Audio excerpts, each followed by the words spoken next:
ನಮಸ್ಕಾರ ವೀಕ್ಷಕರೇ, ರೆಬೆಲ್ ಟಿವಿಗೆ ಸ್ವಾಗತ. ನಾನು ನಿಮ್ಮ ತೃಷಾ ರಮೇಶ್. ಸದಾಶಿವನಗರ ಅಂದ ತಕ್ಷಣ ನಮಗೆ ನೆನಪಾಗೋದು ಹೈಟೆಕ್ ಏರಿಯಾ. ಇದೊಂದು ಹೈಟೆಕ್ ಏರಿಯಾ ಅಂತ. ಆದರೆ ಈ ಹೈಟೆಕ್ ಏರಿಯಾದಲ್ಲೇ ಒಂದು ಘಟನೆ ಸಂಭವಿಸಿದೆ. ಏನು ಅಂತ ಅಂದರೆ, ಬೆಳಗಿನ ಜಾವ 4:15 ಸಮಯದಲ್ಲಿ ಮರ ಬಿದ್ದಿದೆ. ಅದು ಒಂದು ಕಾರ್ ಮೇಲೆ. ಈ ಕಾರ್ ನೀವು ನೋಡ್ತಾ ಇರ್ಬೋದು. ಇದೊಂದು ಟೊಯೋಟಾ ಕಾರು ಅಂತ ಅನಿಸುತ್ತೆ, ಇನೋವಾ ಕಾರು. 6+1 ಇರುವಂಥ 6 ಜನ ಕುತ್ಕೊಳ್ಳುವಂಥ ಕಾರು. ಈ ಕಾರ್ ಮೇಲೆ ಇಷ್ಟು ದೊಡ್ಡ ಮರ ಬಿದ್ದಿದೆ. ಕಾರ್ ಸಂಪೂರ್ಣವಾಗಿ ಜಖಮ್ ಆಗಿರುವಂಥದ್ದು. ಇದು ಯಾವುದೇ ರೀತಿಯ ಮುಂದೆ ಯೂಸ್ ಮಾಡೋಕ್ಕೆ ಬರದೇ ಇರೋ ಥರ ಕಾರ್ ಪರಿಸ್ಥಿತಿ ಬಂದಿದೆ. ಇಲ್ಲಿ ಕೂಡ ನೀವು ನೋಡ್ಬೋದು, ಇಲ್ಲಿನ ಸ್ಟ್ರೀಟ್ ಕರೆಂಟ್ ವೈರ್ಗಳು ಸಮೇತ ನೆಲಕ್ಕುರುಳಿದೆ ಮರದ ಜೊತೆಗೆ. ಇದ್ರೂ ಕೂಡ ಬೆಳಗಿನ ಜಾವ 4:15 ಆಗಿರುವಂಥ ಘಟನೆ. ಈ ಸಮಯದಲ್ಲಿ ಆಫೀಸ್ ಹೋಗುವಂಥವ್ರು ಈ ರಸ್ತೆ ಮೂಲಕನೇ ಓಡಾಡುವಂಥ ಪರಿಸ್ಥಿತಿ ಇದೆ. ಆದರೂ ಕೂಡ ಪಾಲಿಕೆಯವರು ಇದ್ರ ಬಗ್ಗೆ ಯಾವುದೇ ರೀತಿಯ ತಲೆಯನ್ನು ಕೆಡಿಸ್ಕೊಂಡಿಲ್ಲ. ಯಾಕೆ ಅಂದರೆ, ಬೆಳಿಗ್ಗೆ 10 ಗಂಟೆ ಆದರೂ ಕೂಡ ಮರಗಳನ್ನು ತೆರವು ಮಾಡುವಂತಹ ಕಾರ್ಯ ಇನ್ನೂ ಕಾರ್ಯರೂಪಕ್ಕೆ ಬಂದಿಲ್ಲ. ಸೊ ನೀವಿಲ್ಲಿ ನೋಡ್ಬೋದು ಕಾರ್ ಯಾವ ಥರ ಆಗಿದೆ ಅನ್ನೋದನ್ನು ನಮ್ಮ ಕ್ಯಾಮ್ರಾ ಪರ್ಸನ್ ಕಿರಣ್ ಅವರು ನಿಮಗೆ ತೋರಿಸ್ತಾರೆ. ಸೊ ನೀವು ನೋಡಿ ಯಾವ ಥರ ಕಾರು ಹಿಂದೆ ಪೂರ್ತಿ ಇದಾಗಿದೆ, ಗ್ಲಾಸ್ ಒಡೆದೋಗಿದೆ, ಮಿರರ್ ಇದಾಗಿದೆ, ಪಕ್ಕದಲ್ಲಿರುವಂಥ ಕಂಪ್ಲೀಟ್ ಹಿಂದೆ ಸೀಟೆಲ್ಲ ಇದಾಗ್ಬಿಟ್ಟಿದೆ. ಹೀಗಿರ್ಬೇಕಾದ್ರೆ ಪಾಪ ಏನೋ ಕೆಲವ್ರಿಗೆ ಸಾಲ ಮಾಡಿನೋ ಅಥವಾ EMI ಮೂಲಕನೋ ಕಾರ್ಗಳನ್ನು ತಂದಿರ್ತಾರೆ. ಆದ್ರೂ ಈ ಥರದ್ದು ಆದಾಗ ಯಾರಿಗೆ ಲಾಸು? ಸರ್ಕಾರಕ್ಕಾಗಲಿ ಅಥವಾ ಪಾಲಿಕೆಯವರಿಗಲ್ಲ. ಆ ಕಾರನ್ನು ಓನರ್ ಯಾರಿರ್ತಾರಲ್ಲ ಅವರಿಗೆ ನಿಜವಾಗ್ಲೂ ಲಾಸ್ ಆಗೋದು. ಯಾಕೆ ಹೇಳಿ, ಸೂಲ ಮಾಡಿ ಕಾರನ್ನು ತಂದಿರ್ತಾರೆ ಸ್ವಾಮಿ, ನಿಮ್ಮನೆ ದುಡ್ಡುಗಳಲ್ಲಿ ಅವರು ತಂದಿರಲ್ಲ.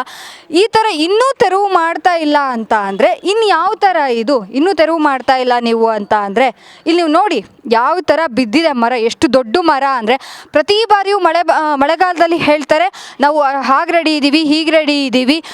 ಎಷ್ಟೇ ಮಳೆ ಆದರೂ ಕೂಡ ಬೆಂಗಳೂರಲ್ಲಿ ಜನರ ಸುರಕ್ಷತೆ ಬಗ್ಗೆ ನಾವು ಯೋಚನೆ ಮಾಡ್ತೀವಿ ಅಂತ ಪಾಲಿಕೆ ಆಗಲಿ ಸರ್ಕಾರ ಆಗಲಿ ಹೇಳುತ್ತೆ. ಆದರೆ ಈ ಥರ ದುರ್ಘಟನೆಗಳು ನಡೆದಾಗ ಗೊತ್ತಾಗುತ್ತೆ ಪಾಲಿಕೆಯವರು ಎಷ್ಟು ಎಚ್ಚೆತ್ಕೊಂಡಿದ್ದಾರೆ, ಸರ್ಕಾರ ಎಷ್ಟು ಎಚ್ಚೆತ್ಕೊಂಡಿದೆ ಅಂತ ಹೇಳಿ. ಇನ್ನು 10 ದಿನ ಕಳೆದ್ರೆ ಜೂನ್ನ ಮುಂಗಾರು ಮಳೆಗೆ ನಾವು ಕಾಲಿಡ್ತೀವಿ. ಹೀಗಿದ್ರೂ ಕೂಡ ಇನ್ನೂ ಕೂಡ ಪಾಲಿಕೆ ನಿದ್ರೆ ಮಾಡ್ತಾ ಇದೆಯಾ? ನಾವು ಮೊನ್ನೆ ಅಷ್ಟೇ ವರದಿ ಮಾಡಿದ್ವಿ, ಬೋರಿಂಗ್ ಹಾಸ್ಪಿಟ್ಲಲ್ಲಿ ಗೋಡೆ ಕುಸಿತ ಆಗಿದೆ ಅಂತ. ಅದ್ರ ಬಗ್ಗೆ ಏನು ಕ್ರಮ ತಗೊಂಡ್ರಿ? ಎಲ್ಲೆಲ್ಲಿ ಶಿಥಿಲಗೊಂಡಂತಹ ಗೋಡೆಗಳನ್ನು ಎಷ್ಟು ಸರಿ ಮಾಡಿದ್ರಿ? ಲೆಕ್ಕದ ಪ್ರಕಾರ ನೀವು ಮಾರ್ಚ್ ಏಪ್ರಿಲ್ ತಿಂಗಳಲ್ಲೇ ಮರದ ಕೊಂಬೆಗಳನ್ನು ಕಟ್ ಮಾಡಬೇಕಿತ್ತು. ಹಾಗೆ ಹಳೆಯ ಮರಗಳನ್ನು ಗುರ್ತು ಹಿಡಿದು ನೀವು ಅದನ್ನು ಏನು ಕಾರ್ಯ ಮಾಡಬೇಕು ಅದನ್ನು ನೀವು ಮಾಡಬೇಕಿತ್ತು. ಇದು ನೋಡ್ತಾ ಇದ್ರೇ ಗೊತ್ತಾಗುತ್ತೆ ಇದು ಎಷ್ಟು ಹಳೆಯದಾದಂಥ ಮರ ಅಂತ. ಇಂತಹ ಮರಗಳನ್ನು ಇದಕ್ಕೆ ನೋಡಿ ಎಷ್ಟು ಕೇಬಲ್ ಸುತ್ಕೊಂಡಿದೆ, ಸ್ಟ್ರೀಟ್ ಲೈಟ್ ಕರೆಂಟ್ ವೈರ್ ಇದೆ. ಮಕ್ಕಳು ಬಾರಿ ಓಡಾಡ್ತಾ ಇರ್ತಾರೆ ಸ್ವಾಮಿ. ನಿಮ್ಮನೆ ಮಕ್ಕಳು ಮಾತ್ರ ಮಕ್ಕಳಲ್ಲ, ಬೇರೆಯವ್ರ ಮನೆ ಮಕ್ಕಳು ಇರ್ತಾರೆ, 1-2 ಮಕ್ಕಳು ಇರ್ತಾರೆ. ಆ ಕರೆಂಟ್ ವೈರಿಗೋ ಅಥವಾ ಬೆಳಗಿನ ಜಾವ ಬಿತ್ತು ಜನ ಓಡಾಡ್ತಾ ಇರಲ್ಲ.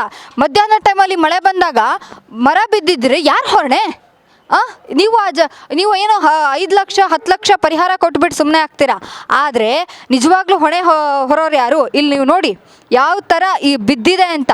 ಈ ಮರ ಅಪ್ಪಿತಪ್ಪಿ ಮನುಷ್ಯರು ಸಿಕ್ಕಿದ್ದಿದ್ರೆ ಮನುಷ್ಯರ ಕತೆ ಏನು? ಅಥವಾ ಮಕ್ಕಳು ಮರಿ ಸಿಕ್ಕಿದ್ದಿದ್ರೆ ಮಕ್ಕಳು ಪರಿಸ್ಥಿತಿ ಏನಾಗ್ತಿತ್ತು ನೋಡಿ. ಎಷ್ಟು ದೊಡ್ಡದಾದಂಥ ಮರ ಅನ್ನೋದನ್ನು ನೀವೇ ನೋಡಿ. ದಯವಿಟ್ಟು ಎಚ್ಚೆತ್ಕೊಳ್ಳಿ ಸ್ವಾಮಿ, ಎಚ್ಚೆತ್ಕೊಳ್ಳಿ. ಮರದ ಇನ್ನು ಸ್ವಲ್ಪ ದಿನ ಟೈಮ್ ಇದೆ. ದಯವಿಟ್ಟು ಹಳೆ ಮರಗಳನ್ನು ಗುರ್ತು ಹಿಡು, ಅದಕ್ಕೆ ಏನು ಮಾಡಬೇಕು, ರೆಂಬೆ ಕೊಂಬೆಗಳನ್ನು ಕಟ್ ಮಾಡುವುದು. ಇಲ್ಲಿ ನೀವು ನೋಡ್ಬೋದು, ನಮ್ಮ ಕ್ಯಾಮ್ರಾ ಪರ್ಸನ್ ನಿಮಗೆ ತೋರಿಸ್ತಾರೆ ನೋಡಿ ಎಷ್ಟು ಹಳೆಯದಂಥ ಮರ ರೆಂಬೆ ಕೊಂಬೆಗಳು ಬಿಟ್ಕೊಂಡಿದ್ದಾವೆ.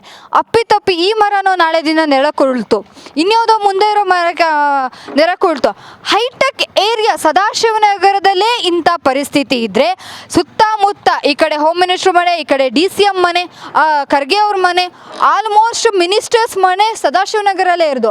ಈ ಥರ ಏರಿಯಾಗಳಲ್ಲೇ ಈ ಥರ ಪರಿಸ್ಥಿತಿ ಆದರೆ ಬೇರೆ ಸ್ಲಮ್ ಏರಿಯಾಗಳು ನೀರು ನುಗ್ಗುತ್ತೆ, ಇನ್ನೇನೋ ಆಗುತ್ತೆ. ತಗ್ಗು ಪ್ರದೇಶ ಇರುವಂಥ ಏರಿಯಾಗಳ ಪರಿಸ್ಥಿತಿ ಏನಾಗಬೇಕು? ಇನ್ನೂ ಮರಗಳಿರುವಂಥ ಏರಿಯಾಗಳ ಪರಿಸ್ಥಿತಿಗಳೇನಾಗಬೇಕು? ದಯವಿಟ್ಟು ಆದಷ್ಟು ಬೇಗ ಎಚ್ಚೆತ್ಕೊಂಡು ಈ ಥರ ತೆರವು ಕಾರ್ಯಕ್ರಮಗಳನ್ನು ಆದಷ್ಟು ಬೇಗ ಮಾಡಿ. ಇಷ್ಟೊತ್ತಾದರೂ ನಾನು ವರದಿ ಮಾಡೋಕ್ಕೆ ನಿಂತೆ ಎಷ್ಟೋ ಹೊತ್ತಾಯಿತು, ಆದರೂ ಕೂಡ ಯಾವ ಅಧಿಕಾರಿಗಳು ಕೂಡ ಇಲ್ಲಿ ತಲೆ ಹಾಕಿಲ್ಲ. ಸೊ ನೋಡೋಣ, ಈ ಎಲ್ಲ ಘಟನೆ ನಂತರ ಅಧಿಕಾರಿಗಳು ಎಚ್ಚೆತ್ಕೊಳ್ತಾರಾ ಅಥವಾ ಏನು ಮಾಡ್ತಾರೆ ಕಾದ್ ನೋಡೋಣ. ಕ್ಯಾಮ್ರಾ ಪರ್ಸನ್ ಕಿರಣ್ ಜೊತೆ ತೃಷಾ ರಮೇಶ್, ರೆಬೆಲ್ ಟಿವಿ ಕನ್ನಡ, ಬೆಂಗಳೂರು.